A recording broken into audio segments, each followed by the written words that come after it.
Analysts with whom we have been speaking say it's unlikely Omar would not have some exposure to the corruption. She introduced a legislation that created the program that was defrauded to the tune of $250 million. She also held a victory party in 2018 at a restaurant called Safari, owned by Salim Ahmed Saeed, a major player convicted in the scheme. Okay, guys, I'm going to talk about the Somali fraud scandal that's going on in Minnesota. This is a must-see. Now, they're saying that this is the biggest American tax fraud scandal in American history. But before I get into the topic, let's check out this video.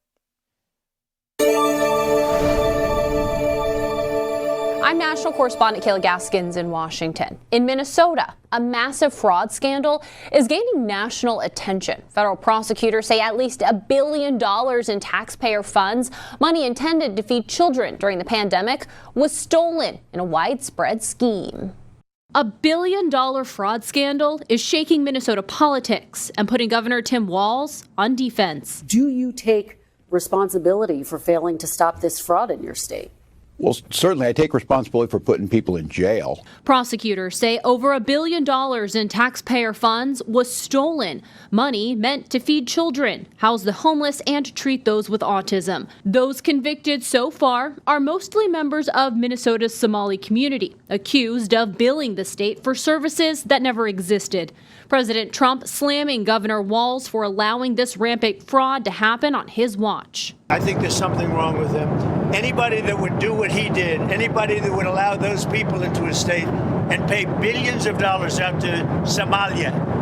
We give billions of dollars to Somalia. I will note, it's not just Somalis. Minnesota is a generous state. Minnesota is a prosperous state, a well-run state. We're AAA bond rated, but that attracts criminals. The first fraud charges came in 2022 against Feeding Our Future, accused of using taxpayer money for luxury cars and real estate instead of food for kids. But state officials had raised red flags 2 years earlier, questioning suspicious invoices.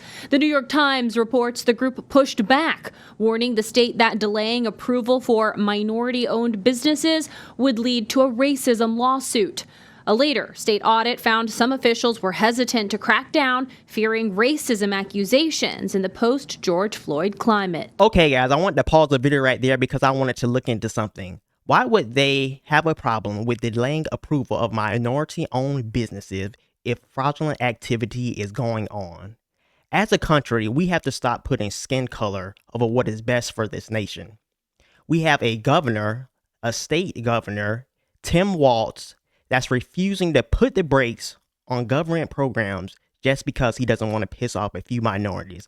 I thought this was complete insanity. Let's continue with the video.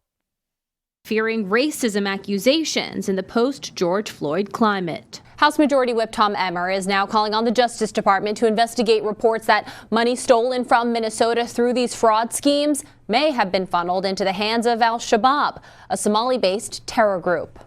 In Washington, I'm Kayla Gaskins.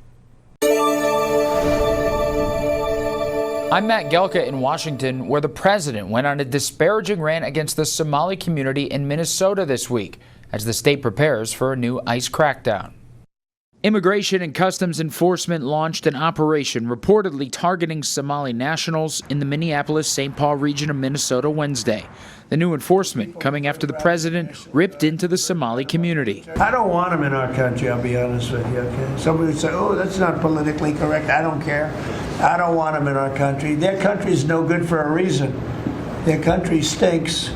And we don't want them in our country. I could say that about other countries, too. Minnesota is home to the largest Somali community in the country, and the Trump administration is investigating a $1 billion fraud claim in the state where public assistance tax dollars have allegedly been funneled to terrorist organizations based in Somalia. Trump targeted Somali-American Congresswoman Ilhan Omar in his rant. We're going to go the wrong way if we keep taking in garbage into our country. Ilhan Omar is garbage. She's garbage. Okay, guys, I wanted to pause the video right there because we got a couple of things going on. So we got U.S. politicians that might have known that this scheme was going on. And then we also, again, have a Governor Tim Walz that refused to pump the brakes on this program, even though fraudulent activity was present.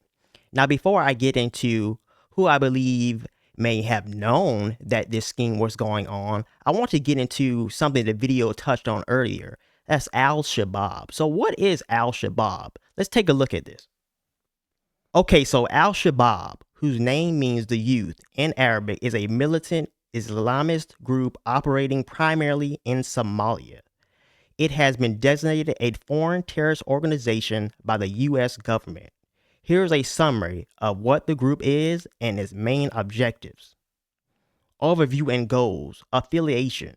It is an officially recognized affiliate of Al-Qaeda and is considered one of its largest and most lethal branches. Primary goal. The group's main objective is to overthrow the internationally backed federal government of Somalia, expel all foreign forces, and establish an Islamic state across the Horn of Africa governed by a strict interpretation of Sharia law. Okay, guys, so we have a terrorist organization, a foreign terrorist organization that's receiving American taxpayer funds, hard-working American taxpayer funds, to fund their terrorist organization abroad. Now, we also have possible links that U.S. politicians may have known that this scheme was going on. So, news says Ilhan Omar may have known that this scheme was going on. I want to show you guys a video of this.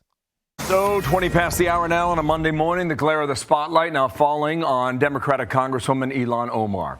Questions popping up about what she knew and when about a massive COVID fraud scheme in her district.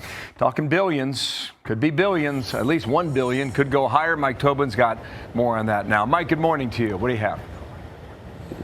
Well, good morning, Bill. And as you mentioned, Minnesota Democratic Congresswoman Ilhan Omar has been in the crosshairs. She made the statement that there were insufficient guardrails to defrauded programs like Feed the Future.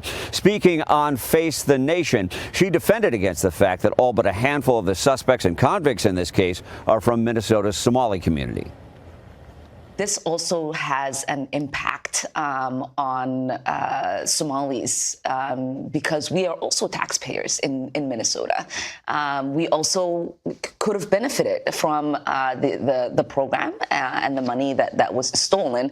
And so it's been really frustrating for people to not acknowledge the fact that we're also as Minnesotans, as taxpayers, really upset and angry about the fraud that has occurred. Analysts with whom we have been speaking say it's unlikely Omar would not have some exposure to the corruption. She introduced a legislation that created the program that was defrauded to the tune of $250 million. She also held a victory party in 2018 at a restaurant called Safari, owned by Salim Ahmed Saeed, a major player convicted in the scheme. So we got Ilhan Omar, a possible U.S. politician that might have known that this scheme was going on. She's throwing parties for one of the individuals involved in the scheme, and for one of the programs when it comes to the scheme, she created herself through legislation. What are we doing in America when we have U.S. politicians that are involved in taxpayer-funded schemes? We have to put a stop to this. We can't allow U.S. politicians to knowingly know that fraudulent activity is going on with American taxpayer dollars and not do anything about it. We cannot continue to do things like this as a country, because if we do continue to do things like this as a country, we won't have a country left.